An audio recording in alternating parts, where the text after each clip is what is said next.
Welcome to today's edition of the Rush 24/7 podcast. Hey, folks, great to have you here. Rush Limbaugh, the EIB network, 800-282-2882. If you want to be on the program, that's the phone number. Before we get into the program, Trump is speaking in Philadelphia today on military matters. He's doing quite well. I want to join a little bit of this in progress just to give you a flavor for how Trump is sounding today. Looking great, too. We have to create that strength. And sometimes we have to reduce bureaucracy. It just gets in our way. Getting a lot of applause here, announcing military reforms and upgrades. It's a really good speech. Early in my term, I will also be requesting that all NATO nations promptly pay their bills, which many are not now doing.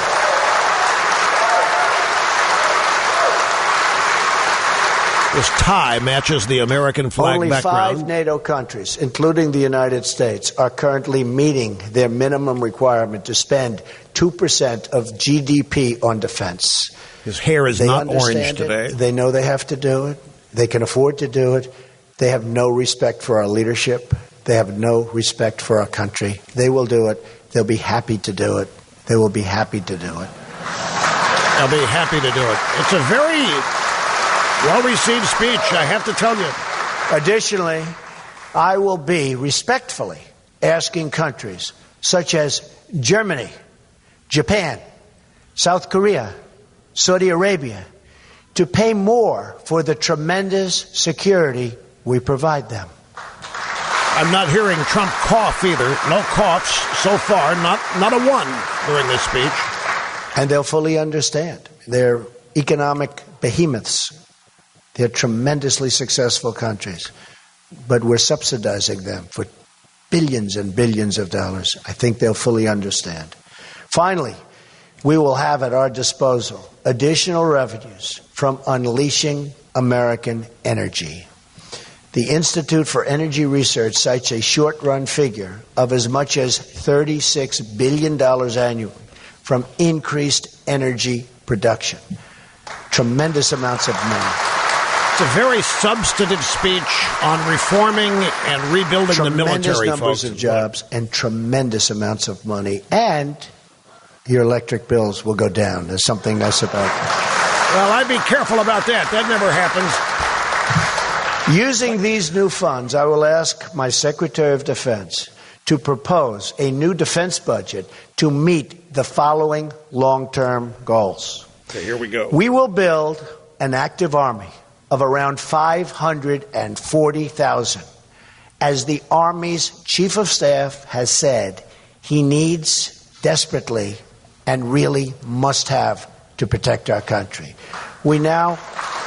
He hadn't even cleared his throat yet, much less coughed. Nothing like that We at all. now have only 31 brigade combat teams, or 490,000 troops, and only one-third of combat teams are considered combat ready. That's not good for our country. I actually don't even like saying it because plenty of countries are watching us right now, but we'll get it shaped up very quickly. It's a teleprompter speech, very reserved, very substantive, serious. We will build a Marine Corps based on 36 battalions, which the Heritage Foundation notes is the minimum needed to deal with major contingencies. Right now, we only have 23. Not good. We will build a Navy of 350 surface ships and submarines as recommended by the bipartisan National Defense Panel. We right now only have 276 ships, and it's not enough. And we will build an Air Force of at least 1,200 fighter aircraft, which the Heritage Foundation again has shown to be needed to execute current missions. We now have 1,113. Not enough. We will also seek to develop a state-of-the-art missile defense system. Oh, you hear that applause for that? Star Wars.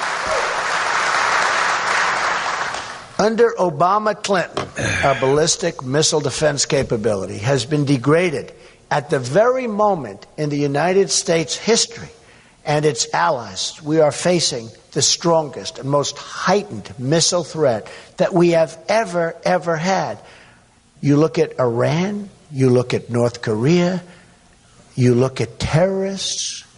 We don't even know where to look. We don't know where to look. But believe me, you can look all over. So we are going to do that. We need a form of shield. We want to protect our country. We had 600 ships, 600-ship Navy under Reagan. We're down to 200 now. As these potential adversaries grow their missile programs, U.S. military facilities in Asia and the Middle East, as well as our allies, are increasingly in range with the United States homeland, and we are really, absolutely, and potentially being threatened. And within 2 years, we will absolutely have a real threat. They'll be able to reach us so easily the way it's going right now. We propose to rebuild the key tools of missile defense, starting with Navy cruisers that are the foundation of our missile defense capabilities in Europe, Asia, and the Middle East. The Obama-Clinton administration tried repeatedly to remove our cruisers from service, then refused to modernize these very old, aging ships. They're old. They're tired. We will start by modernizing our cruisers to provide the ballistic missile defense capability our nation needs. This will cost around $220 million per modernization as we seek to modernize a significant portion of these 22 ships. It will also mean jobs for our country. Okay? Jobs for our country. Donald Trump in Philadelphia, just a little bit of this. I just want to get your flavor and that for is it. One of the big benefits. It's called jobs for our country, which we desperately need. As we expand our Navy toward the goal of 350 ships, we will also procure additional modern destroyers that are designed to handle the missile defense mission in the coming years. Accomplishing this missile rebuild and our military retooling will be a 50-state effort. Every state in the Union will be able to take part in rebuilding our military and developing technologies of tomorrow. In other words, the workers and the jobs will take place throughout the United States.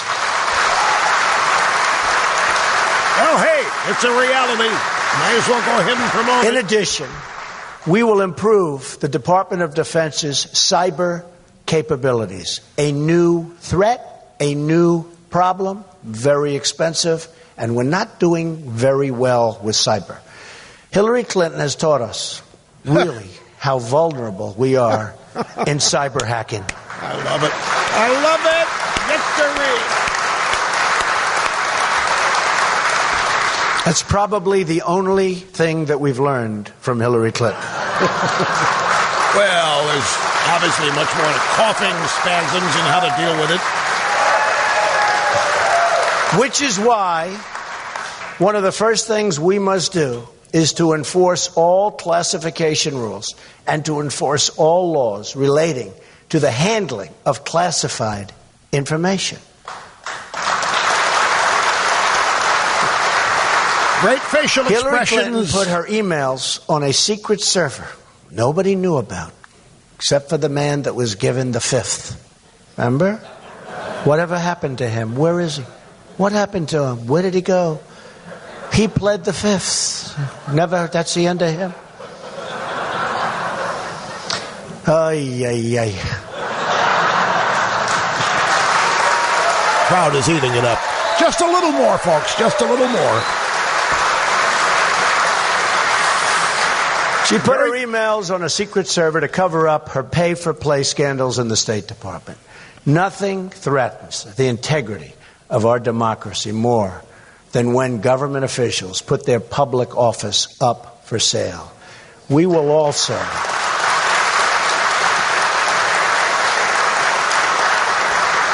also make it a priority to develop defensive and offensive cyber capabilities at our U.S. Cyber Command and recruit the best and brightest Americans.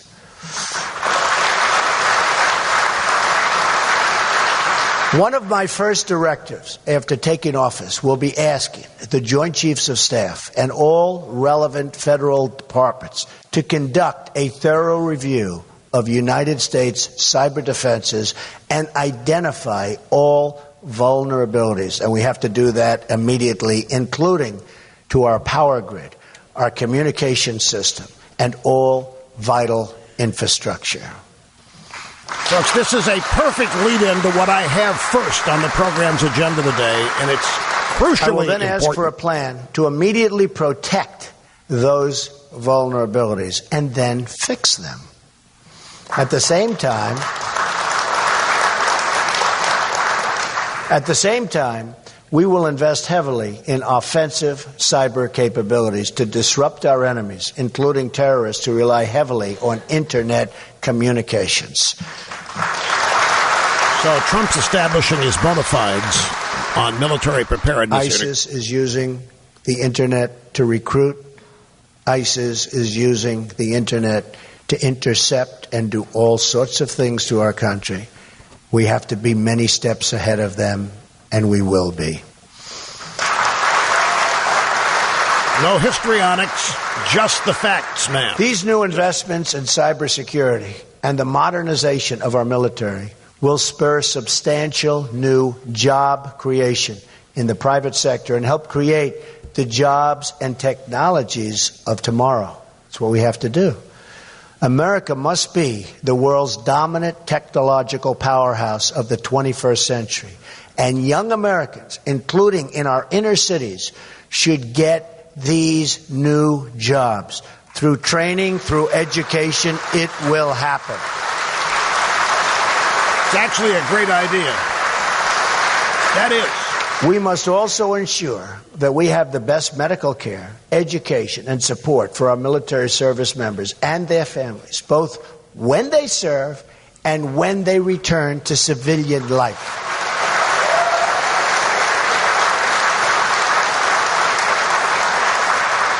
Our veterans are not being treated well. Our veterans, in many cases, are being treated worse than illegal immigrants, people that come into our country illegally. Our veterans are not being treated well. And by the way, Hillary Clinton has been doing this for 35 years. Now she says she can do it. She doesn't have a clue. I'm glad he's making that point. That's my point. What's she got to show for her 30 years around town? Our debt to our men and women in uniform is eternal, always will be. To all of those who have served this nation, I say so strongly that I will never, ever let you down. Okay, let's take this moment to bump out of this. It's Donald Trump in Philadelphia, and he's delivering a very substantive speech on military preparedness, the status of the current military, detailed the deterioration of the U.S. military in the past 8 years, and explained how he's going to rebuild it and why we need to. And it's a very tough audience, especially military audience, and they are, of course, listening for any sign that he's not really genuine here. And he's, I think, knocking this out of the park as far as that audience is concerned. And in fact, anybody else who hears this is probably going to be dutifully impressed with Trump's comportment, his presentation, his knowledge of this, and his temperament here. It's all a great package and looks good. The hair is not orange today. It's a little dishwater blonde. He's got a red and white striped tie matching the American flags behind him. It's great optics. So we will see. Now, I said earlier that during the speech, in a momentary commentary during the speech, that Trump's speech today is actually a great introduction or transition for what I intend to lead the program with today. And this is going to be a real challenge for me, I have to tell you, because I have here a column that I would love to read to you in entirety, and I can't because it's 10 pages long. It prints out to 10 pages. So I spent a lot of time this morning highlighting those parts that I really want to focus on. And if I had to synthesize the description of this, the column appears at the Claremont.com website, Claremont Review of Books, Claremont University. They are a highly respected conservative organization. Dr. Larry Arnn, who runs Hillsdale College, used to run Claremont. And there's a piece by somebody who is not using his name in the byline. He's using the name of a famous Roman, Publius Decius Mus, seeking to be anonymous here. And what this piece is a shaming of the conservative intellectuals that comprise the Never Trump movement. It is a shot between the eyes at conservative intellectuals who'd say that Trump is beneath them. They can't stomach Trump. Can't possibly vote for Trump. It would be distasteful and personally unacceptable and so forth. And the reason this piece appeals to me is because it validates so many of the instincts that I have had over the years, in recent months particularly, and that I've shared with you about what is happening in the conservative movement and how conservatism is being defined and who seeks to define it and what it means going forward. And there's even a term used for the conservative never-Trumpers. He calls them the Washington Generals. I wonder where he got that. That happens to be my term for our side. Specifically, the Republicans in Congress. I think I named them the Washington Generals. Happy to be on the field, happy to wear the uniform, but supposed to lose and happy to do so. And that's just a flavor. The piece is so good. It is just a home run in every paragraph. So I'm going to, folks, this is on a par with Dr. Angelo Codvia's ruling class versus country class piece from the American Spectator a few years ago. So let me take a brief time out. We'll come back. And the title of this piece, by the way, is called The Flight 93 Election. I said, what does that mean? For the Flight 93 election? Yeah, I'll explain that when we get back. Don't go away. You remember Flight 93. That's the plane on 9/11 that the passengers rushed the cockpit and captured the cockpit from the terrorists, but the plane went down in a field in Pennsylvania. It still was denied its target, however. And in one sense, it was considered a greatly heroic and successful action by the passengers, the civilians on that plane. Well, this piece, and by the way, we've linked to it at rushlimbaugh.com. I imagine you're going to have trouble getting to it since I've ballyhooed it here. Folks, it is really good. It's one of these pieces that you'll read it and wish you had written it. In my case, I read it, and I was silently jumping for joy because it contains so much of what I've said, but it's said so well here and so pointedly and with the gloves off. And it is, as I say, it's a shaming of conservative intellectuals by an anonymous conservative intellectual. I don't know why the writer chose the route of anonymity, maybe to maintain the focus on the piece. The name's going to leak. It always does. You remember Primary Colors, the book that came out about the Clinton campaign, and eventually everybody found out it was Joe Klein who wrote the book. So we'll find out who wrote this at some point. The Flight 93 election. 2016 is the Flight 93 election. Charge the cockpit or you die. You may die anyway. You or the leader of your party, you may make it to the cockpit and not know how to fly or land the plane. There are no guarantees except one. If you don't try, death is certain. Hang on. Don't miss this. The Flight 93 election. 2016. Charge the cockpit or you die. You may die anyway. You are the leader of your party. You may make it to the cockpit, not know how to fly or land the plane. There are no guarantees except one. If you don't try, death is certain. To compound the metaphor, a Hillary Clinton presidency is Russian roulette with a semi-automatic. With Donald Trump, at least you can spin the cylinder and take your chances. This is a shaming of conservative, never-Trump intellectuals is what this piece is. And it is powerful.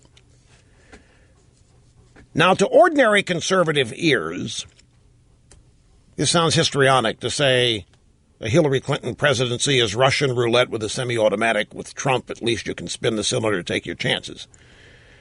The ordinary conservative says the stakes can't be that high because they're never that high, except, well, sometimes.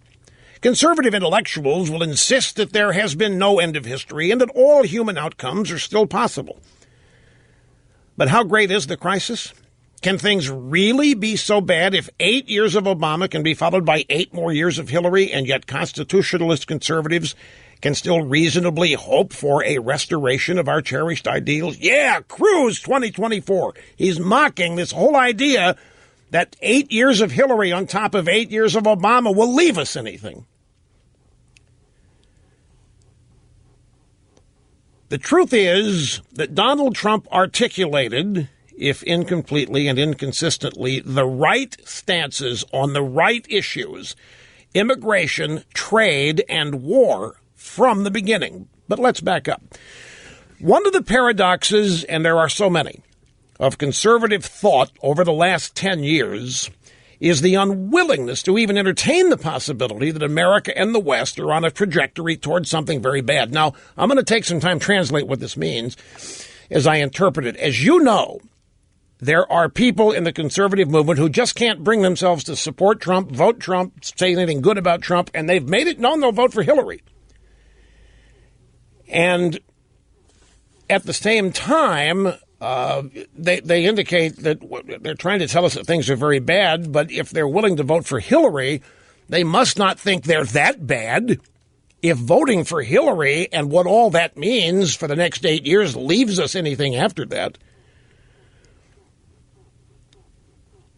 On the one hand, conservatives routinely present a litany of ills plaguing the body politic: illegitimacy, crime, massive, expensive, intrusive, out-of-control government, politically correct McCarthyism, even higher taxes and ever-deteriorating services and infrastructure, inability to win wars against tribal sub-third world foes like ISIS, a disastrously awful educational system that churns out kids that don't know anything, and at the primary and secondary levels can't or won't discipline disruptive punks, and at the higher level saddle students with six-figure debts for the privilege, and so on and drearily on. Like that portion of the Mass where the priest asks for your private intentions, fill in any dismal fact about America decline that you want, and I'll stipulate. The point is, nobody on the conservative right disagrees. We're all in a downward spiral.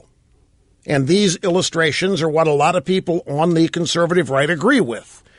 Culturally and morally and politically, we're in a swamp, we're in a sewer, and we're trending downward, and there's no end in sight.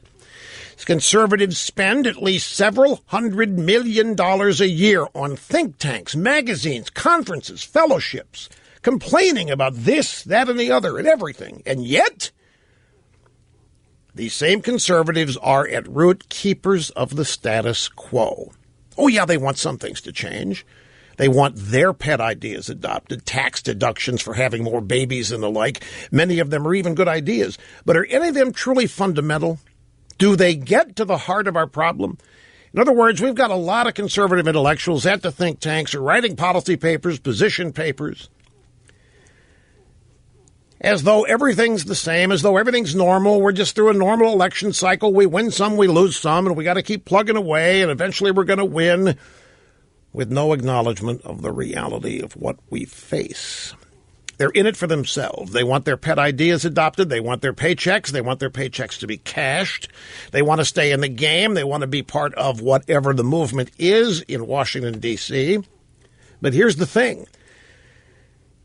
If conservatives are right, this is a key graph here, folks. If conservatives are right about the importance of virtue, morality, religious faith, stability, character, and so on in the individual, if conservatives are right about sexual morality, or what came to be termed family values, if they're right about the importance of education, to inculcate good character and to teach the fundamentals that have defined knowledge in the West for millennia. If they're right, if conservatives are right about societal norms and public order, if they are right about the centrality of initiative, enterprise, industry, and thrift to a sound economy and a healthy society, if conservatives are right about the soul-sapping effects of paternalistic big government and its cannibalization of civil society and religious institutions, if conservatives are right about the necessity of a strong defense and prudent statesmanship in the international sphere, if conservatives are right about the importance of all of this to national health and even survival, then they have to believe, mustn't they, that we are headed off a cliff. But it's quite obvious that some conservative intellectuals don't believe any such thing, that they feel no such sense of urgency, of an immediate necessity to change course and avoid the cliff. A recent article, I hate naming names here, but since this guy did it, I'll mention who the names are. A recent article by Matthew Continetti may be taken as representative, indeed almost written for the purpose of illustrating this point. Continetti asks and inquires into the condition of America and finds it wanting. What does he propose to do about it? Well, the usual litany of conservative solutions, with the obligatory references to decentralization, federalization, civic renewal, and, of course, Burke, which is to say, conservatism's typical combination of the useless and the inapt with the utopian and unrealizable.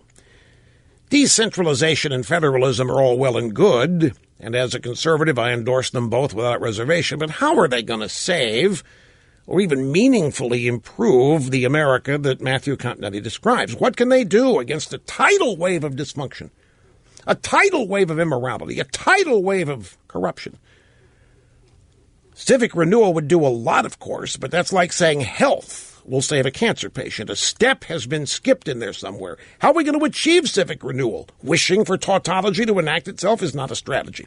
Point here is, and it rings true to me because we've discussed it, I don't know how many times. My way of saying this is I turn on TV or I read various things and I look at all of these people on our side who properly detail all the things going wrong. They get it all right. We're losing our culture, we're losing our morality, we're losing our politics, we're losing education, we're losing everything. And they get that all right. But there's no sense of urgency to stop it or to fix it. And there's no willingness to join the battle. Just write what they write, say what they say, and then go back and do it again the next day. Get the Fox News gig or the book deal and keep talking. But joining the fray, and then when people who are joining the fray get hit and attacked, they're nowhere to be found defending anybody. In fact, many of them join the attack on whoever it is on the conservative side that's getting hit. And so this author is really calling them out. He's saying, look, you guys, you're just as good as anybody at identifying the problems. But the idea that you can have 8 more years of Hillary Clinton and still employ these traditional conservative solutions to a population changing before our eyes that doesn't have the slightest idea what you're talking about is insane. And I'm still only on page 2. Let me skip a couple of paragraphs here. We may also reasonably ask, what explains the Pollyannish decline of so many others? That is the stance that things are really bad, but not so bad that we have to consider anything really different. The obvious answer is that they don't really believe the first half of the formulation, that things are really bad. If so, like Chicken Little, they should stick a sock in it. Pecuniary reasons also suggest themselves, but let's forswear recourse to this explanation until we have disproved all the others. Whatever the reason for the contradiction is identifying the problems head on, getting them exactly right, and then doing precisely nothing about it. There can be no doubt there is a contradiction. To simultaneously hold conservative cultural, economic, and political beliefs, to insist that our liberal left present reality and future direction is incompatible with human nature and it must undermine society. In other words, we are being torn apart in front of our eyes. And to hold that conservative cultural, economic, political beliefs are incompatible with the transformation going on at the moment, and yet also believe that things can go on more or less the way they're going is logically impossible. Let's be very blunt here. If you genuinely think things can go on with no fundamental change needed, then you have implicitly admitted that conservatism is wrong. Wrong philosophically, wrong on human nature, wrong on the nature of politics, and wrong in its policy prescriptions. Because, first, few of those prescriptions are in force today. Second, the ones that are, the left is busy undoing them, often with conservative assistance. And third, the whole trend of the West is ever leftward, even further away from what we all understand as conservatism. Now, let me give another hint where this is headed. What this column is really about is a shaming of never-Trumpers who proudly and loudly proclaim conservative intellectual never. It's a finite audience that's being targeted here. It's not you, folks. It's conservative intellectuals, the think tankers, the people that rely on fundraising and donations and the magazine times. I'm not naming any names, and he doesn't do so either. But he's written for that audience, and he's basically calling them out for their holier-than-thou attitude about Donald Trump. Because the whole point of this is this guy's opinion. He is every bit the intellectual conservative of those he's criticizing. And the point of this whole piece is that Donald Trump's the only hope. That conservatism no longer applies. We're way past that. Because conservatism, as has been applied the last 10 years, where we got to show for it.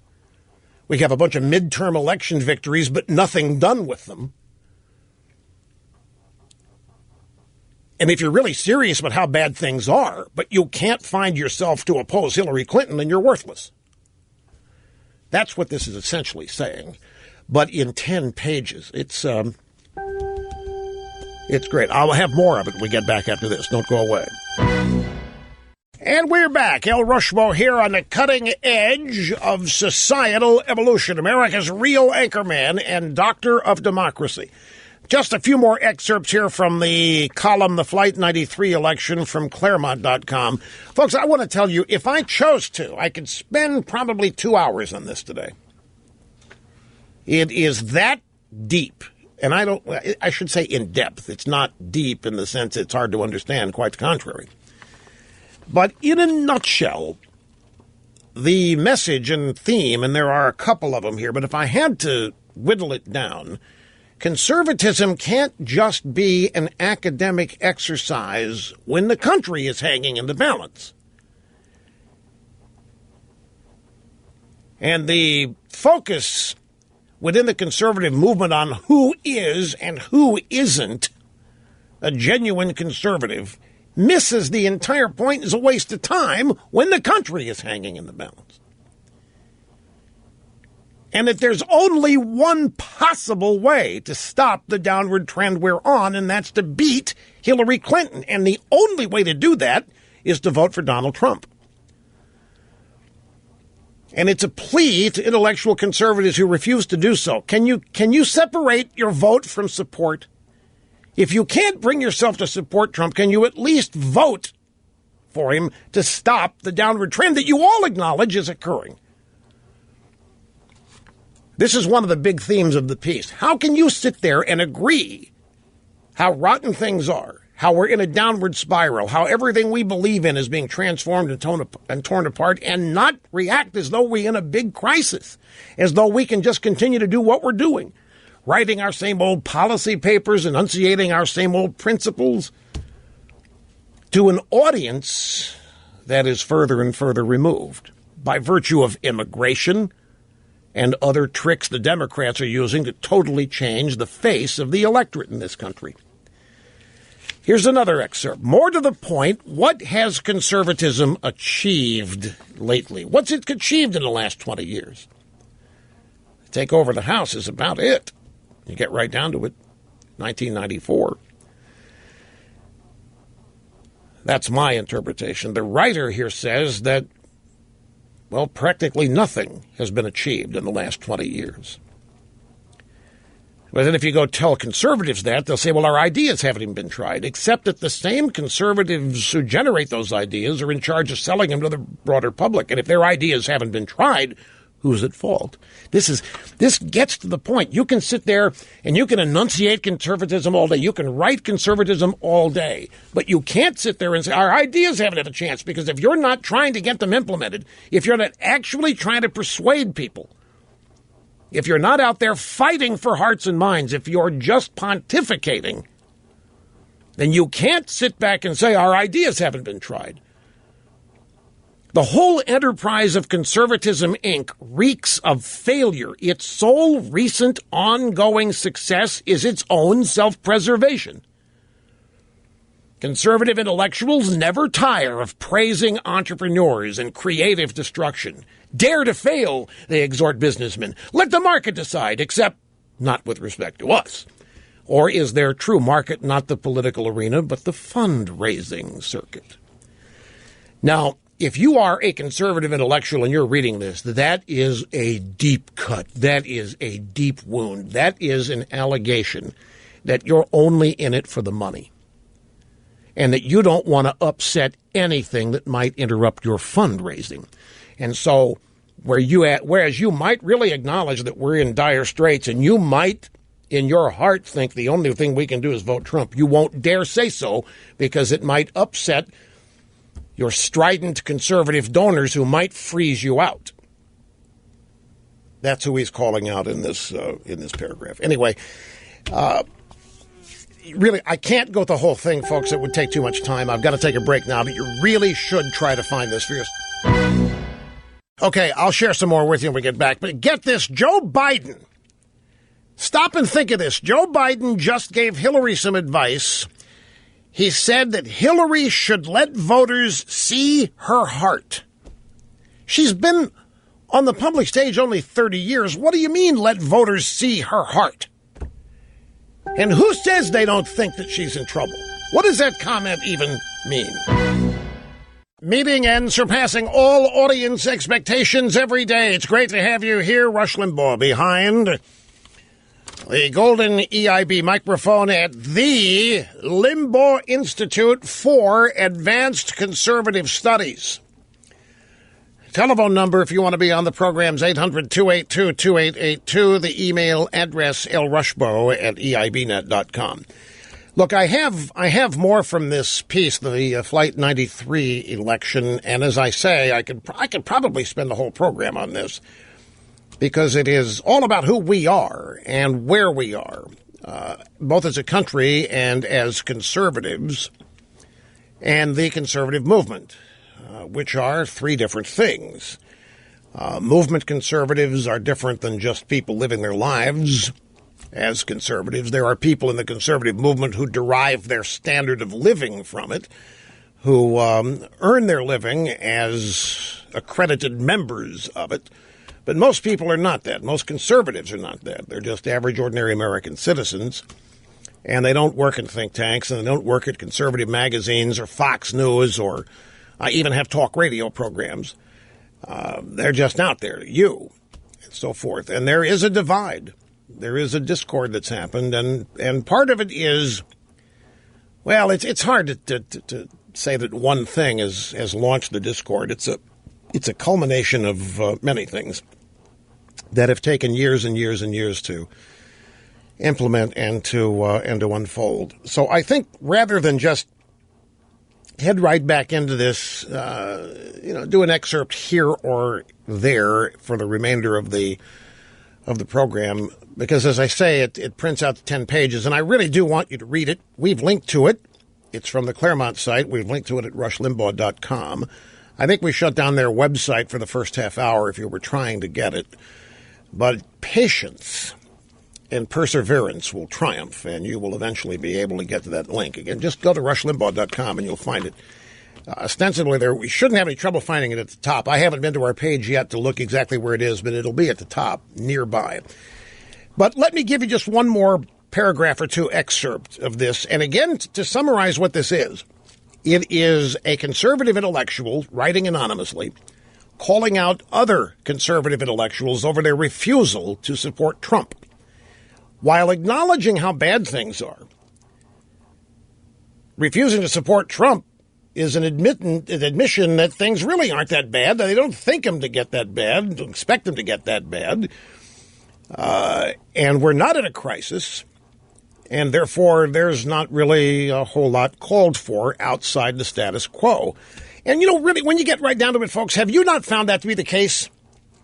You run into people who, the country's, they don't think it's a crisis. One of the biggest problems I have had over the course of the last 8 years with Obama is running into people who acknowledge that Obama's not great, things are not good, bad things are happening, but the admission that we're in a crisis, particularly the Republican Party, forget conservatism, the Republican Party has not wanted to even get anywhere near admitting that we're in a crisis. Because when you do that, when you take that step, well, it's a call to arms. And this writer is essentially calling out other conservative intellectuals and basically asking, are you guys even working in the political arena? Are you just in the fundraising arena? And believe me, when the people he's aiming this piece at read that, they're going to get ticked. I mean, they're going to get ticked at a lot of this. But that cuts right to the motivations, right to the reasons that they do what they do. Are they really out trying to change hearts and minds? Are they really, really in the political arena? Are they on a distant stage in Washington or New York writing and speaking, but no more than that? We'll see where it goes. This is going to rankle a lot of feathers, and I don't know how many people would have come across it on their own, which is why I'm highlighting it today.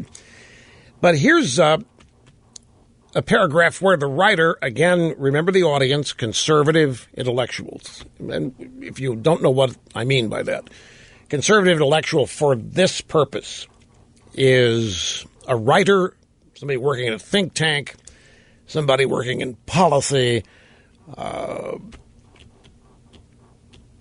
somebody blogging, just sharing with you their smarts and their brain power and illustrating their belief and understanding of conservative principle, but not doing anything to implement it anywhere.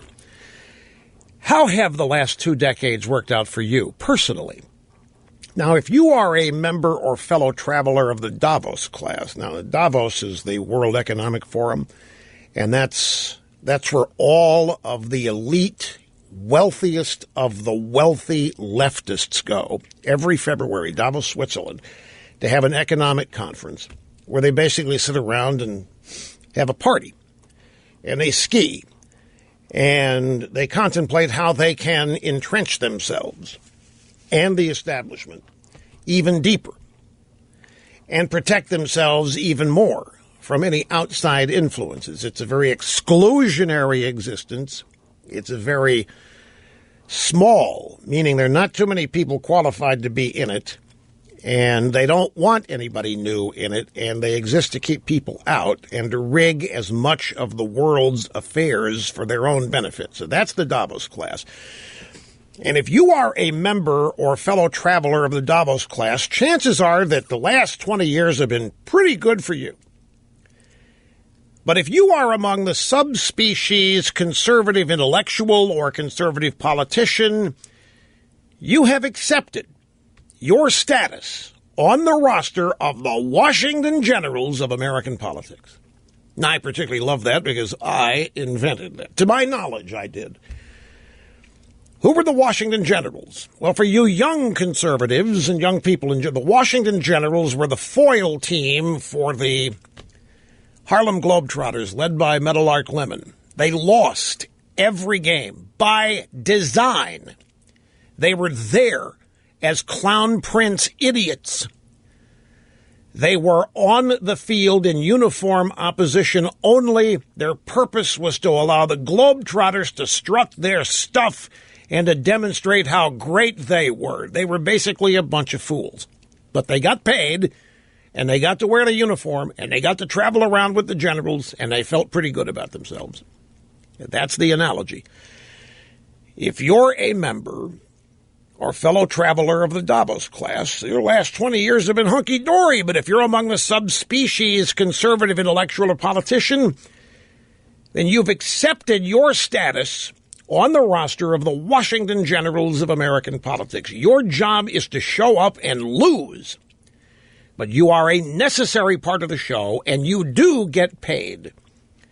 To the extent that you are ever on the winning side of anything, it's as sophists who help the Davos crowd rationalize open borders, lower wages, outsourcing, deindustrialization, trade giveaways, and endless, pointless, windless war. Each of these paragraphs is a pack of dynamite. And this paragraph basically is attacking Republicans and conservative intellectuals who are happy to lose. Happy to be in the establishment, happy to be on the field with the winners, happy to be called by name by the winners, happy to be seen on the team as the winners.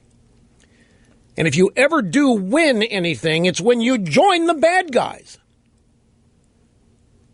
as useful idiots to help them with amnesty, to help them with lower wages for the American, to help them by saddling college graduates with insurmountable debt, to help the establishment outsource American jobs, by helping the establishment deindustrialize the country, by helping the establishment negotiate trade deals, and war after war after war.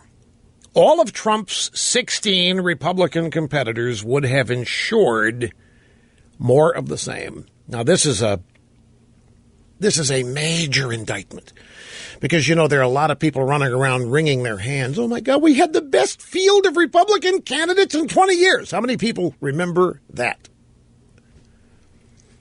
I remember in August, September, when Trump was just commandeering everything. And you could turn on TV, you could read columns, and you could read people lament. Oh, my God, this is the best field of Republican candidates we have had in I don't know how long. This writer is saying that all 16 of Trump's competitors would have done nothing to change anything that is happening. They were the Washington Generals. They would have ensured more of the same, as will Hillary Clinton. That'd be bad enough. But at least Republicans are merely reactive when it comes to wholesale cultural and political change. That's another stick of dynamite. And it's a point close to my heart. How many times have I said we get up every day, we try to go about our life, and then we find out we got to defend something. Something's under attack. We don't have time to advance the ball. We're too busy trying to stop the advance of the left. We're reacting to everything. And whatever they propose, we come up with an alternative. They propose Obamacare, we propose health care, but our way, done smarter. We never oppose them. We never say no. We never say stop. At least the establishment Republicans, the conservative elites that this guy is writing to. Republicans are merely reactive when it comes to wholesale cultural and political change. Their opposition, quote unquote, may be in all cases ineffectual and often indistinguishable from support. So you have Republicans joining the Democrats on amnesty, claiming we have to do it for whatever reason. You can't tell the difference in the two, right? But at least the Republicans are not dreaming up this insanity. They're not dreaming up elective bathrooms, single-payer, Obamacare, Iran sycophancy, Islamophobia, Black Lives Matter. The Republicans aren't dreaming up any of that. The Republicans are not creating that stuff. All they're doing is to help ratify it, which is an indictment itself. So that paragraph, too, another stick of dynamite. This guy is accusing conservative intellectuals who think they're mouthing and writing powerful opposition to Obama. He's accusing them of helping because they don't really stop anything. They don't really try. They just write as though here's the latest news of the day, and it's not conservative, it's liberal or whatever it is. But there isn't any outrage. There's no sense of crisis attached to it.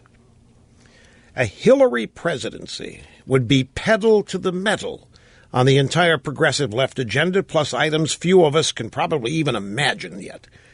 And that's not even the worst. It'll be coupled with a level of vindictive persecution against resistance and dissent hitherto seen in the unseen in the supposedly liberal West. What he's saying is, with this, is that, look, it's not bad enough that they're advancing their leftist progressive agenda unstoppably. What they're going to do if she wins, they're going to get into vindictive persecution, and they're going to take out. They're going to do everything they can to destroy any and all opposition. And he cites evidence like Obama and the IRS and a couple of other examples. He's basically saying, you think that you're going to continue to have your platform if Hillary Clinton gets elected? You think you're going to continue to have your platform to continue to criticize Hillary and do it? Don't count on it. They're going to come for you. They're going to come for all of us. They don't want any opposition. They're tired of playing the game that they have a legitimate opponent. They don't think they do. The left, this guy's opinion. They think they're on the cusp of getting rid of all opposition. And the election of Hillary Clinton will tell them that they have gotten rid of all opposition. And they're going to make it official by getting rid of any dissent. That's what this guy's theory is. And it's time people woke up and realized what's at stake, is what he's trying to do with it. My interpretation, but I think I'm fairly close. We see it already in the censorship practiced by the Davos crowd's social media enablers. We see it the way Google manipulates searches.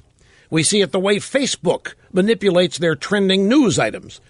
We see it in the shameless propaganda tidal wave of the mainstream media and in the personal destruction campaigns operated through the former and aided by the latter of the social justice warriors. We see it in Obama's flagrant use of the IRS to torment political opponents, the gaslighting denial by the media, and the collective shrug by everyone else. Got to take a break.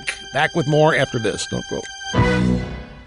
Having more fun than a human being should be allowed to have. You know why? Because I am doing what I was born to do. And we are going to start on the phones at Columbus, Ohio with JR. Great to have you, sir. You're up first. Hi. Hello. Huge thrill, Rush. Honor to speak to you. After listening to this for the last 20 minutes, a great interview. I don't think conservatives will have a call to arms until there is a major meltdown that affects their own life and literally comes right to their door. And I find myself guilty of it, too, when I'm just trying to provide for my family. How old are you? I'm 49. You're 49. You have no sense of crisis in the country? You have no sense? No, I have a huge sense of crisis. Huge. And my wife gets sick of me saying it sometimes. My closest friends around me agree with me, but even I don't find myself, other than my little world around me, I'm not affecting anything outside of my little universe. Well, but I thought I heard you say that there are people who don't think there's a crisis. Did I misunderstand you? Oh, yeah, I think you misunderstood. No, the people around me believe there is a crisis, Rush. People around you believe there is? Yes, sir. Yes. Okay, I miss it because okay, then you need to start bringing. I'm totally confused. It's not your fault. I'm sorry, Russ. No. It's not your fault. You need to tell me. Okay. I guess here's my just short and sweet. I don't believe people will act. A call to arms. I don't believe they'll have a call to arms until there's literally a meltdown that comes right to their front door. Okay, so you don't think the meltdown has yet to happen. We're in a crisis, but there's no meltdown yet. Yes, that is correct. Okay. The mistake I was making was assuming you meant that they mean the same thing. Crisis equals meltdown. No. You don't? No. Well, why do you think we're in a crisis? Well, I just see what's going on. Well, I'll start with my kids' school. They're 12 and 14. I see the stuff that they're coming home with in their history books. By the way, love Rush Revere. But that is one small thing. The other thing is I'm self-employed. I am on now my third health insurance company in 4 years, and I just got my letter from Aetna saying that I am now going to be dropped from Aetna here in Ohio. Okay. Well, look, let me once repeat the focus of this piece because I think it may have been lost even though I mentioned it 2 or 3 times. The piece that I was quoting here is directly aimed at never-Trumpers, and it is chastising them for not seeing the crisis that they acknowledge exists. I mean, they all these conservative intellectuals, and that's the target. It's this writer's target, not mine, by the way. I'm just reading what the guy says to you and analyzing it. But his point is that you've got all these conservatives that can't dare. They just can't stomach voting for Trump because Trump is so obscene. Trump's so barbaric. Trump's so beneath us. And yet Trump is the only hope out there for stopping the total destruction and transformation of America as you and I understand it and want it to be. And therefore, he's chastising them for acknowledging there is a crisis, but not being willing to do anything about it, because voting for Hillary Clinton just is the last nail in the coffin, which many of them are claiming to do, or at least will facilitate happening if they don't actively vote against her. Anyway, take a brief time out. Be back here in just a second. Okay, back to another excerpt here from the Flight 93 election at Claremont.com. And again, if you're having trouble finding it, there's a link to it at the top of our page at rushlimbaugh.com. What do we have to lose by fighting back? Again, keep in mind, I realize people just tuning in at every break, so let me again remind you what this piece is. It's an anonymous column written to conservative intellectuals who make up the Never Trump movement. Now, it's targeted to conservative intellectuals because this guy is one. Well, he didn't name names, so I'm not going to suppose. I mean, you could fill in your blanks here, I guess. And I assume he means to include elected Republicans in this as well. Anybody who's a Never-Trumper. And there's some of the Never-Trump crowd folks, believe it, who really want Trump to lose so that they can be validated in what they said when they called him such a reprobate. And this man's point is, how can you be a conservative and want him to lose? How can you be a conservative and want Hillary Clinton to win? How can you be a conservative and want another 8 years just like the previous 8? How in the world can you want that? And he concludes that if your paycheck derives from being part of an opposition, and your paycheck derives from donors and fundraisers, then fine and dandy, but you're not really doing anything for anybody. And he's frustrated that there are so many Never-Trumpers who are trying to act like they're high and mighty on principle here, as though the preservation of conservatism is paramount. And his point is conservatism is about to be erased. Opposition to the Democrats and to Hillary and Obama is about to be erased if they keep winning. There isn't going to be any opposition, principled or otherwise. That's his belief. 10 pages of it. So what do we have to lose by fighting back? Only our Washington Generals' jerseys and our paychecks. That's a dynamite sentence. He's basically calling these people out. What do you have to lose by fighting back? He's chastising people who are afraid to oppose Hillary or Obama or the Democrats for fear they're going to be kicked out of the establishment, for fear they're not going to get their paychecks, for fear they're not going to be able to maintain their donations and their fundraising. But then he says, that's all going away anyway. Don't you understand? All of that's going away anyway. There isn't going to be a Washington Generals. There isn't going to need to be a Washington Generals. There isn't going to need to be a foil anymore because there isn't going to be any serious opposition to worry about. Among the many things the right still doesn't understand is that the left, the Democrats, have concluded that this particular show need no longer go on. His point here is that the Democrats and the media and so forth, they're just going through the motions of acting like there's a serious opposition, and they're tolerating it for the sake of how it looks. But they have concluded that it doesn't need to go on like this anymore, that we really don't need to legitimize the Republican Party as an opposition. We don't need to legitimize conservatism anymore. So we can just erase them. The left does not think they need a foil anymore. They don't think they need the Washington Generals on the court losing every day. They'd rather dispense with the whole bother of staging these phony contests in which each side ostensibly has a shot.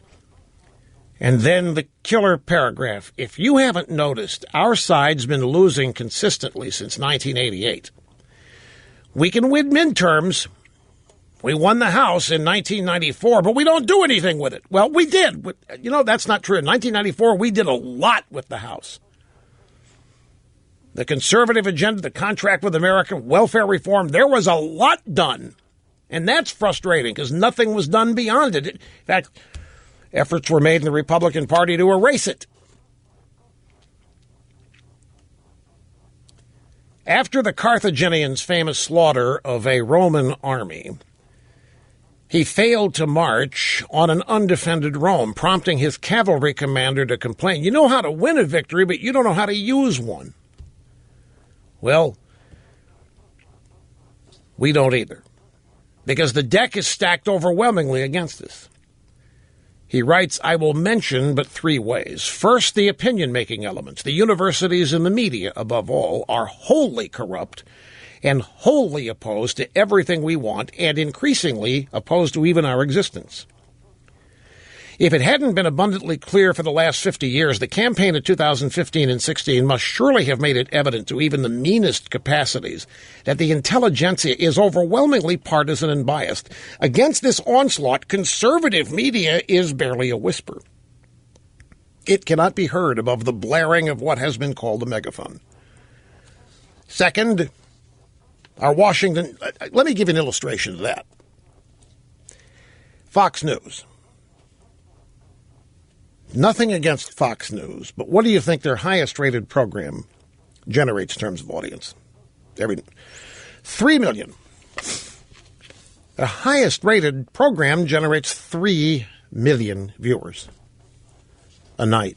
Now, I don't know how many viewers a week that adds up to. In radio, we do radio ratings differently than TV, and we end up tabulating by the day, by the quarter hour, and by the week. TV, I think, does the same, the demographics and so forth, but still, 3 million people. It's a lot, and they're good, and they're effective, but it doesn't come close till you add up ABC, NBC, CBS, CNN, MSNBC, throw them in there. Their audiences are even smaller than Fox, but they are part of the megaphone. This is just to illustrate. Second, our Washington Generals self-handicap and self-censor to an absurd degree. Lenin is supposed to have said the best way to control the opposition is to lead it ourselves. But with an opposition like ours, why bother? Our leaders and dissenters bend over backward to play by the self-sabotaging rules the left sets for them. Fearful, beaten dogs. Well, I don't need to explain that to you. Don't call me a racist. Don't call me a racist. I'm for amnesty. I join you on amnesty. Don't call me a racist. Don't call me a Nazi. Please don't call me. I agree with you on amnesty and so forth. Third and most important, and this is it, the ceaseless importation of third world foreigners with no tradition of, with no taste for, or experience in liberty means that the American electorate grows more left, more Democrat, less Republican, and less traditionally American with every cycle, as does, of course, the U.S. population, which only serves to reinforce the two other causes outlined above. And this is the core reason why the left, the Democrats, and the bipartisan junta think that they are on the cusp of a permanent victory that will forever obviate the need to pretend to respect democratic and constitutional niceties, because they are. Do our conservative intellectuals honestly believe that the right enterprise zone or charter school policy will arouse 51% of these newer voters to finally reveal their natural concern. Oh, can I share a story with you about that? I can't. From the first moment, people started trying to sell me on agreeing with amnesty. You know what I heard? And I heard it from the very people this guy's talking about. Rush, you have got to support it. You've got to support amnesty. Let me tell you, Rush, these, what were they called? Hispanics, Latinos. They're all natural conservatives, Rush. They're Catholic, most of them are. They're traditional, family valued. They're all conservative. They believe in hard work and so on. That was the sales pitch, that they are conservatives in waiting. Well, we find out they're not. They never have been. There is no such thing as a conservative in waiting. A conservative has to be weaned off of liberalism. Something that is not conservative in and of itself will become liberal. Conservatism is an actual intellectual application. Liberalism is just the easiest choice anybody can make. All you have to do is pretend to care about things and say so. Conservatism, all of these values and principles of conservatism require action to implement, not just thought. But liberalism, all you have to do is say and whine and moan, complain, pretend to be victims, feel sorry for victims and so forth, and you're automatically a good person. But I'll never forget when the earliest days of the sales pitch to join this amnesty movement. Rush, they're natural conservatives, God-fearing, hard-working, self-reliant, rugged individuals. You gotta support letting them in the country. That's how we're gonna get rid of the Democrat Party. Except it didn't happen because the borders have been open for all of these years. It hasn't happened anywhere yet. It shows no signs that it ever will, but that doesn't stop the Republican refrain. More. No matter how many elections Republicans lose, no matter how many districts tip forever blue, how rarely, if ever, their immigrant vote cracks 40%, the answer is always the same. Just like Angela Merkel after yet another rape, shooting, bombing, or machete attack, more. And he says this is insane. This is the mark of a party, a society, a country, a people, a civilization that wants to die. Trump alone among candidates for high office in this or in the last 7 cycles has stood up to say, I want to live. I want my party to live. I want my country to live. I want my people to live. I want to end the insanity. It's a conservative intellectual at Claremont saying Trump in the last 7 election cycles is the only candidate ever to stand up to oppose what is bringing about the dissolution and destruction. This is not a stick of dynamite. This is 10 or 12 sticks of dynamite. We're getting close to nuclear explosions here when this piece is read by the people he's aiming it at. I got to take another break. We'll be back after this. I knew this was going to happen. Every time I put this down and try to move on, I look at the next paragraph, so now I got to read that too. So here's one more, folks. And then we're going to get back to the phones. And I have audio sound bites of Trump coming up. The sound bites that occurred before we joined his speech today in progress and his big finish, which occurred during one of our commercial breaks. Now, this writer, again at Claremont, anonymous. Yes, Trump is worse than imperfect. So what? We can lament until we choke the lack of a great statesman to address the fundamental issues of our time, or more importantly, to connect them. Since Pat Buchanan's 3 failures, occasionally a candidate arose who saw one piece of the problem. Dick Gephardt was right on trade. Ron Paul was right on war. Tom Tancredo was right on immigration. But neither were right on all 3. Yet, among recent political figures, great statesmen, dangerous demagogues, only Trump, the alleged buffoon, not merely saw all 3 and their essential connectivity, but was able to win on them. The alleged buffoon is thus more prudent and more practically wise than all of our wise and good brilliants who so bitterly oppose him. This should embarrass them, that their failures instead embolden them is only proof of their foolishness and hubris. So that's the nuclear bomb that's been tossed into the clubhouse of conservative intellectualism. The alleged buffoon Donald Trump is more prudent, more practically wise than all of our wise and good intellectuals who so bitterly oppose him. And that should embarrass them. That their failures instead make them feel even more smug and arrogant is only further proof of their foolishness and hubris. In fact, Trump's vulgarity is a godsend to them. It allows them to hang their public opposition on his obvious shortcomings and to ignore or downplay his far greater strengths, which should be even more obvious, but in corrupt times can be deliberately obscured by constant references to his faults. So Trump's bombast gives the opponents, see, we can't trust, see, he's a loose cannon, see, he's too barbaric, see, he's too unsophisticated, see. Well, Trump is working on that, by the way, as you heard earlier in the speech. Let me grab a phone call here before we have to go to another break. It's John in Matthews, North Carolina. Great that you waited, Hello, sir. Rush. Yeah, hi. We need to start naming never-Trumpers' names one by one. And I'm going to get you started right now. Trump won the Arizona primary with almost twice as many votes as Cruz and Kasich combined.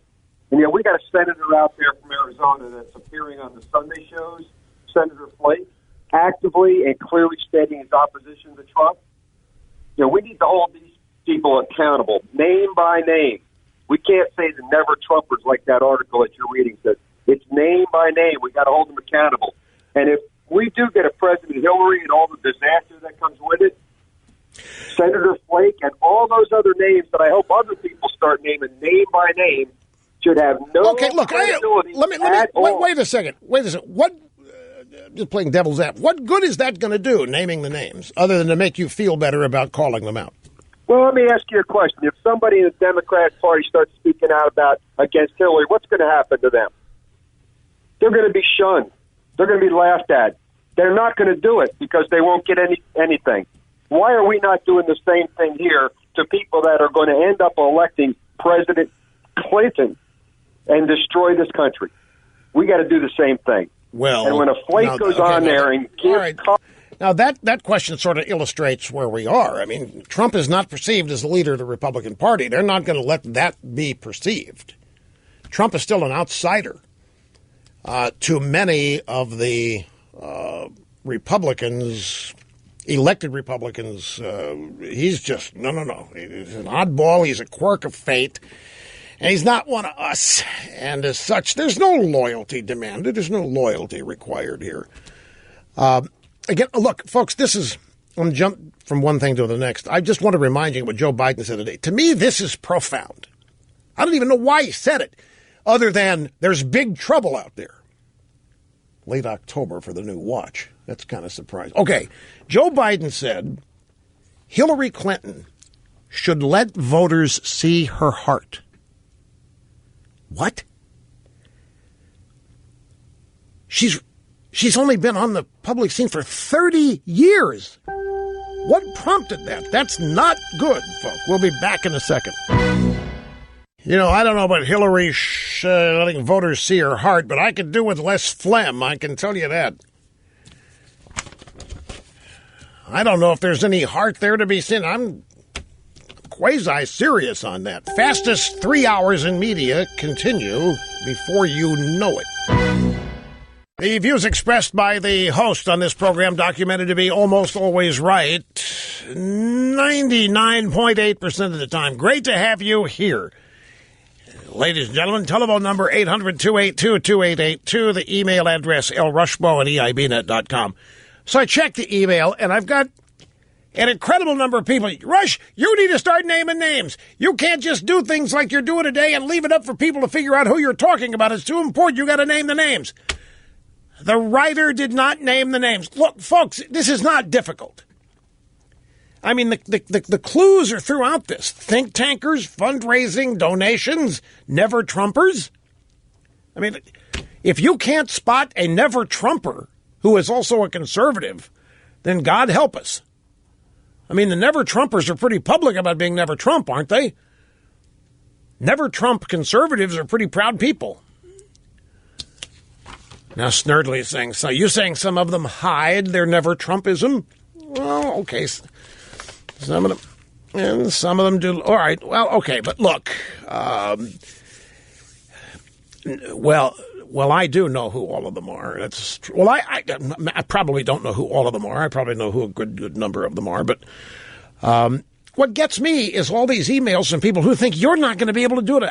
Honest to God, I'm getting emails from people who think you are going to continue to be fooled by watching, reading, and listening to people who are Never-Trumpers, but you think they're conservatives, and you're not going to. I have more faith in you than that. I don't think you all are a bunch of horses that need to be led to the water. What are you frowning at me for, Mr. Snerdley? So you're one of these two. You actually think that some of these Never-Trumpers are well hidden, and I don't know how hard it is to spot somebody who's against Trump. I mean, they don't hide that. I mean, you can find them. They're comprised of many people who think anybody voting for Trump is selling out the conservative movement. Do you think that? You think a Trump supporter, a conservative supporting Trump, is selling out the conservative movement? Do you think that? That's my point. Who does? But they do. Anyway, folks, we're going to move on to the things. I mentioned to you that I had the sound bites from Trump today. And it's true, this piece says that Trump's bombast and his manner of speaking, how is it described here? His vulgarity, as it is a gift to the Never-Trumpers because it allows them to point at that and say, see, this guy's not serious. This guy's not presidential. We can't support this guy. Who do you think you are? This guy's just an unsophisticated boob. He doesn't even know what he's talking about. And so Trump gave a speech today, National Security and Military Affairs, to a military-themed audience in Philadelphia. And there was no vulgarity in it. There was no bombast. There wasn't any of the usual Trump braggadocio. It was a teleprompter speech, but it was serious, studious, and it represented a solid understanding of issues and of the status quo. Now, we gypped some of it. We joined it in progress when the program opened, but there were some things that Trump said before the program began. You have sound bites of that, and then his big finish. So let's just get to it. Here's the first of the 4 sound bites I want you to hear. Today I'm here to talk to you about 3 crucial words that should be at the center, always, of our foreign policy. Peace through strength.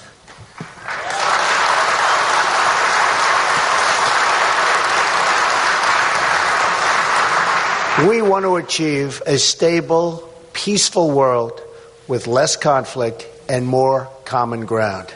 I am proposing a new foreign policy focused on advancing America's core national interests, so important, promoting regional stability, and producing and easing the tensions within our very troubled world. Now, remember, the piece from which I have been quoting today makes a point of saying that Trump is the only Republican candidate in the last 7 cycles to understand all 3 legs of the foreign policy stool.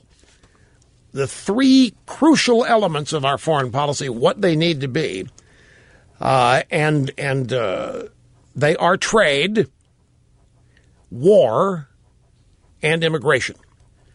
And there have been candidates who've been right on trade, but wrong on the other 2. Right on war, but wrong on the other 2. Right on immigration, but not interested in the other 2. It is this writer's belief that Trump is the first guy to come along and, despite what a big buffoon everybody says he is the only guy that's put his finger on the problems and the crisis and the areas that need to be addressed in order to redirect the route which our country is traveling. Here's what Trump says he's going to do regarding ISIS. Immediately after taking office, I will ask my generals to present to me a plan within 30 days to defeat and destroy ISIS.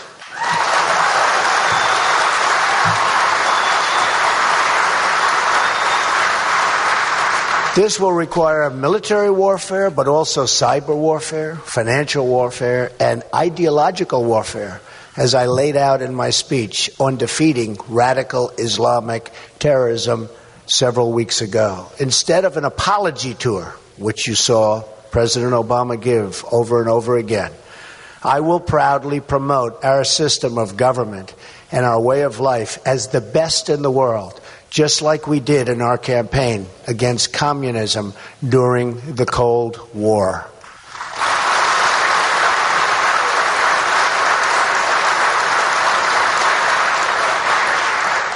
I told Cookie to leave the applause in rather than edit it out, just to give you a flavor for it. What Trump is essentially saying here is what has always been the case. America is the solution to the problems of the world. But to Obama and Hillary and many on the left, America is the problem. America and its superpower status is the problem in the world.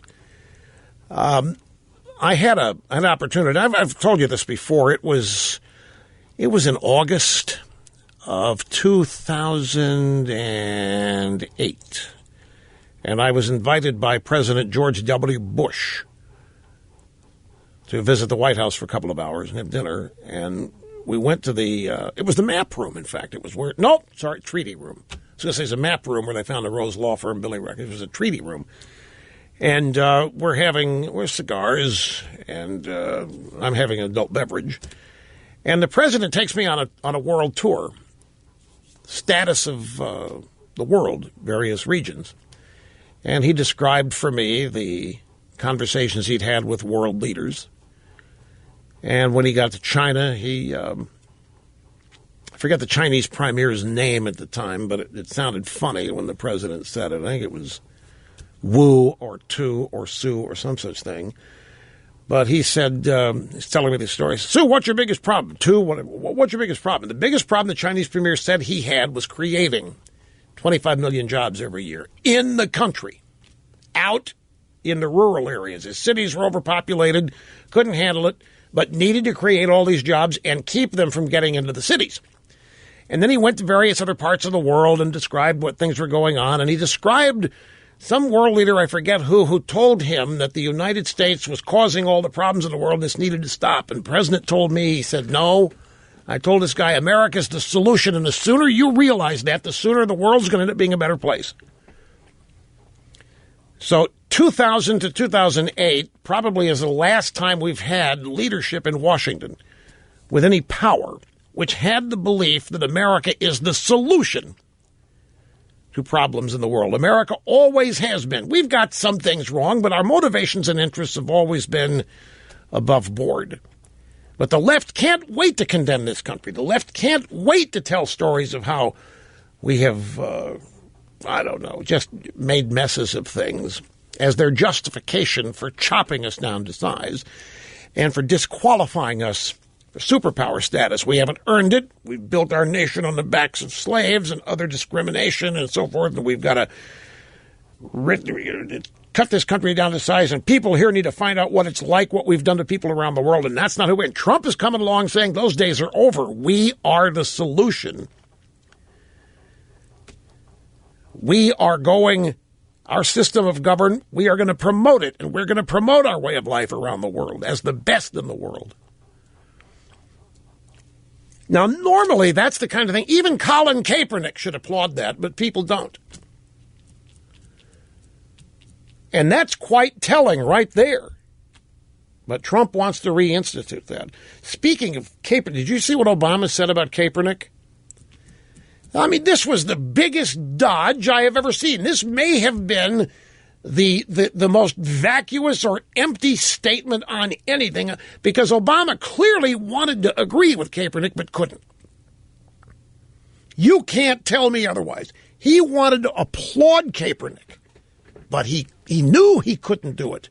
We haven't yet gotten to the point where the president can dishonor the country. A quarterback for the 49ers can, but we can't have the president do it yet. But boy, did I sense that he wants to do it. Here's the next Trump bite. This, again, stuff that occurred before the program began. She's today. trigger happy and very unstable.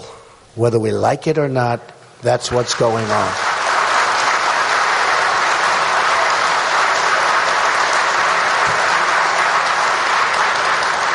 She's also reckless, so reckless, in fact, that she put her emails on an illegal server that our enemies could easily hack and probably have. Then Clinton's team used a technology called BleachBit, which is basically acid, and this is going to acid wash her emails. Who would do this?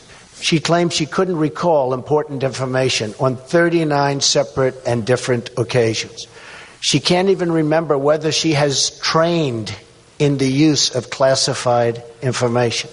And she said she didn't know the letter C means confidential or at least classified. If she can't remember such crucial events and information, honestly, she's totally unfit to be our commander-in-chief. Totally unfit.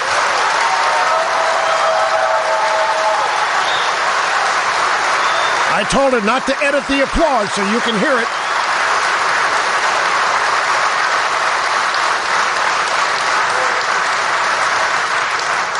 But I have a feeling she did remember, and she does know, and that also makes her unfit.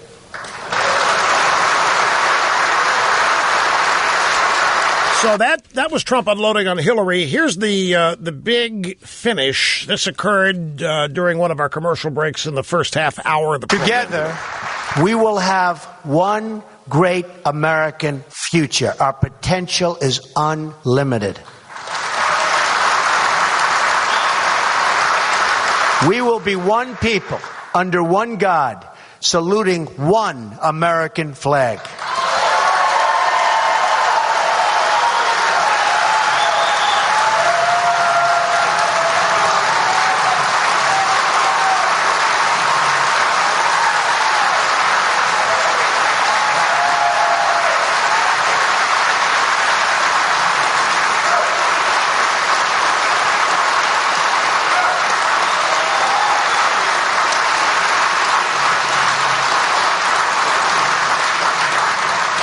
And by the way, we love our flag. America will be a prosperous, generous, and inclusive society. We will discard the failed policies and division of the past and embrace true American change to rebuild our economy, rebuild our inner cities. They need help so desperately, and rebuild our country. We will bring back our jobs, and we will not let our jobs go to other countries.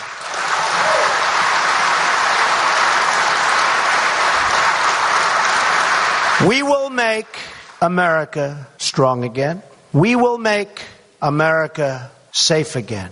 And we will make America great again, greater than ever before. Thank you very much, and God bless you. As Donald Trump today in Philadelphia on a speech, military preparedness and national security. By the way, I don't know if you heard about this. Do you know what Goldman Sachs has done? Now, Goldman Sachs, the big investment bank in New York, Lloyd Blank Fine is the CEO. I remember it was a Super Bowl. It was a Super Bowl in Indianapolis. It was the New York Giants against the New England Patriots. And I was with some NFL people prior to the game. Blankfein was there. Came up to me. And he said, "You don't know who I am, but I know who you are." And I said, "The hell I don't know who you are. I sure as heck know who you are." And he smiled. He lives in Bob Costas's building in Manhattan. And then he's got, I don't know, homes. Anyway, runs Goldman Sachs. He was a nice guy. Don't misunderstand. He was smiling when he said all that. Point is, Goldman Sachs is one of the banks Hillary Clinton made speeches to for 20 minutes for $225,000. 20-minute speech, $225,000. We may now know why they haven't released the transcripts. Because much of what she said might have been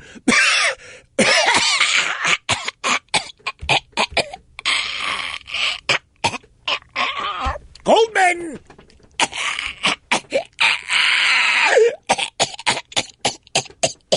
Sachs! That may be why we haven't...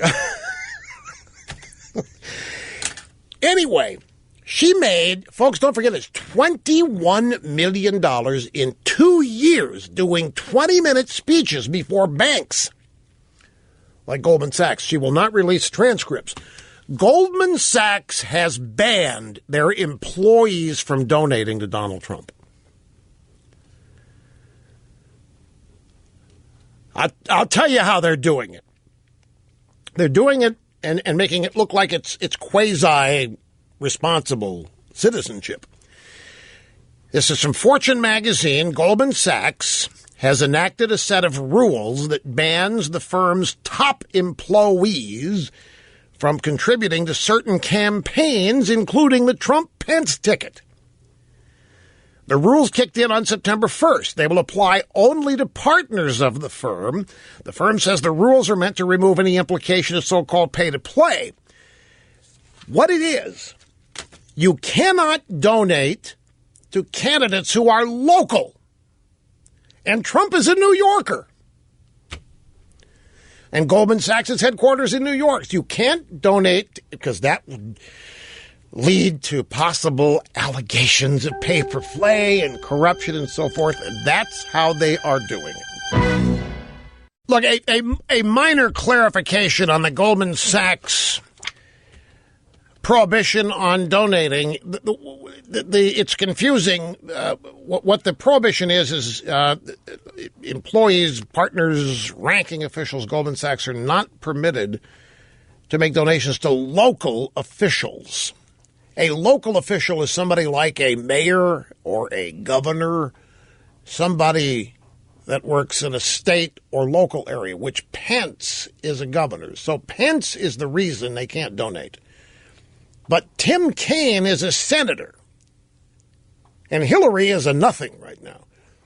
But Tim Kaine's a senator. That's not a local office. It's a statewide office. Somehow governor is considered local, and it's on that basis that Goldman Sachs is telling their employees they can't donate to Trump. It's actually because his running mate is a governor, and that equals a local race.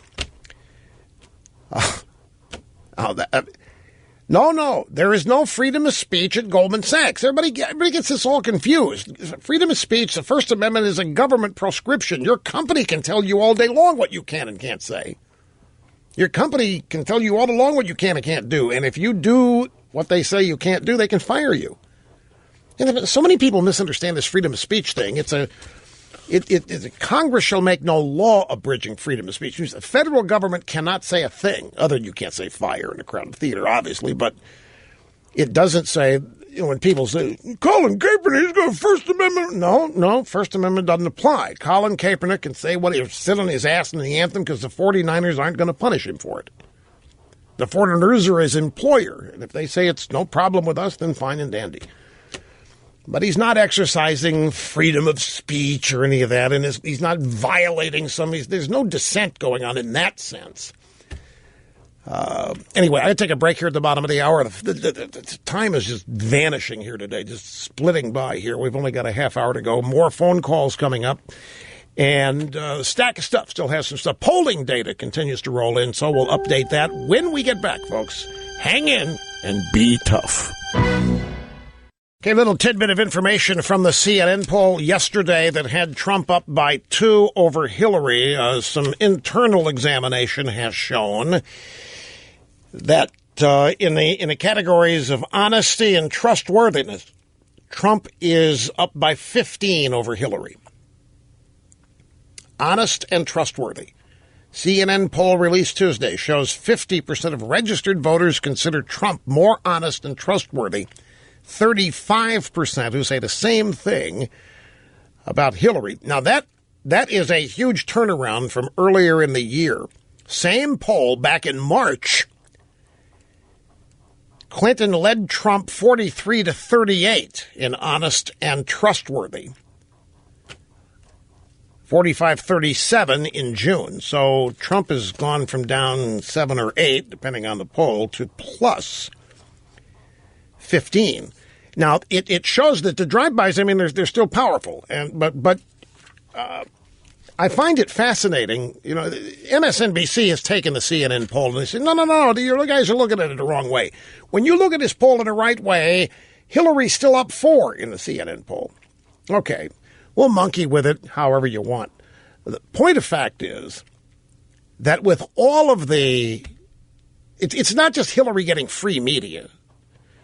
It's the media Hillary is getting is oriented towards destroying Trump. Not just promoting her. It is really focused on destroying him. And the fact that he is ahead or tied, given he has no free media, given he has, well, not free positive media, and given that he's not been running any ads, of any consequence, it's pretty phenomenal that he's where he is. And it's all because people don't like her. And that's illustrated by Joe Biden. Now, why does Hillary need to do anything? I thought this was a slam dunk. I thought the Democrats thought it was over. Hillary in a walk. Hillary in a landslide. Trump's such a horrible candidate and so forth. Why does Biden says that Hillary needs to show voters her heart. She needs to let voters see her heart. What does that mean? Well, it must mean that on the surface, Hillary comes off as cold and calculating and distant, kind of like Nurse Ratched. Now, Hillary has been around for 30 years. Hillary Clinton has been front and center for 30 years. Hillary Clinton has been co-president for 8 years, Secretary of State for 4 years, would be president for another 8 years. She's written books that nobody buys. She's had book signings that very few people attend. Even now, very few people attend her rallies. But it's not as though she's been hidden. She's been out there front and center. Why is it that people still need to see her heart? And just by saying that, isn't Biden kind of giving away the fact that things are not going well? And they're not. Her disapproval numbers are right up there. Her lack of popularity numbers are right up there with Trump's. She's only got 39% likability. It's not good for somebody who's considered to be a shoo-in. Anyway, back to the phones. This is Marla in Swansboro, North Carolina. Maria, I'm sorry, not my glass. Maria, great to have you on the program. Hi. Hi. Thank you for taking my call, Rush. I've been watching this whole election process taking out, and after watching the conservative establishment, the never-Trumpers, and how they're treating him, and the types of things that they're saying about his candidacy, has really, I've kind of had a come-to-Jesus moment when it comes to these people, because it's pretty clear to me now that they will never, ever, ever fight for conservatism. Because if you listen to what they say about Trump and his candidacy, what are the kinds of things that they're saying? It's nasty. It's ugly. It's dirty. It's confrontational. It's angry. And these are all the things, all these qualities are the kinds of things that you actually have to engage in order to fight for something where you're going to get so much blowback and so much pushback. These guys, I call them the lofty perch conservatives, because that's where they are. They'd much rather be up there where it's safe and they can look down at the rest of us and talk and talk and talk and complain. But as soon as they have to get their feet dirty, as soon as they have to get in the mud, that's when they turn tail and run, because they just can't stand the ugliness and the messiness of it. And after listening to you read that article, I said, and that's when it hit home to me. I said, oh, my God. I said, that's exactly what's going on here. These guys, and I don't mean to imply that they won't fight for anything. I know some of them have fought in wars, and I appreciate what they've done, but it's conservatism that they will never, ever fight for, because of all of they like, remember that lady who was the woman who complained that Trump looked angry? She was a congresswoman, or I think she spoke after the State of the Union speech? Dime a dozen. I don't remember who it might have been, but I get your point. I get your, the best point that you've made in your entire call. Do you know what the best point you've made in your entire call is? What is it? You don't know? Okay, I'll be happy to. The best point you've made is... I thought the whole thing was pretty good, but maybe you Well, can it is, but there's a standout. There's a standout point, and the point is that you can't take these issues on without getting dirty. You can't take these issues on without getting down in the mud, because that's where everything is happening. You can't do this as Mr. Polite, Mr. Non-Factor, Mr. Invisible. If you're going to take these things on and fight for what is being lost, it is not pretty. No fight ever is. And what we have, I think, are some people, you talk about people who don't fight for conservatism. I would disagree with you.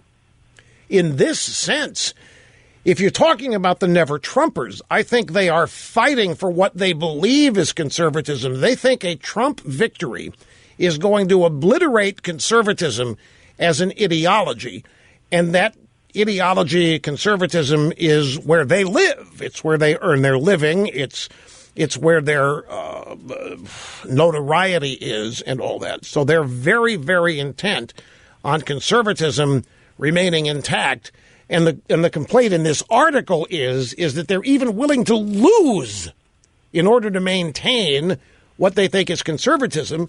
And the writer's point is, we can't lose. If we lose, it doesn't matter what we are after we lose, because we're not going to exist in any significance. It's that dire right now. So I think you have a lot of people actually doing what they think is fighting to preserve conservatism on the basis that they think Trump's going to destroy it, and that they think we got to stay conservative, got to protect it, we've got to make sure it remains pure. So we are here to fight another day.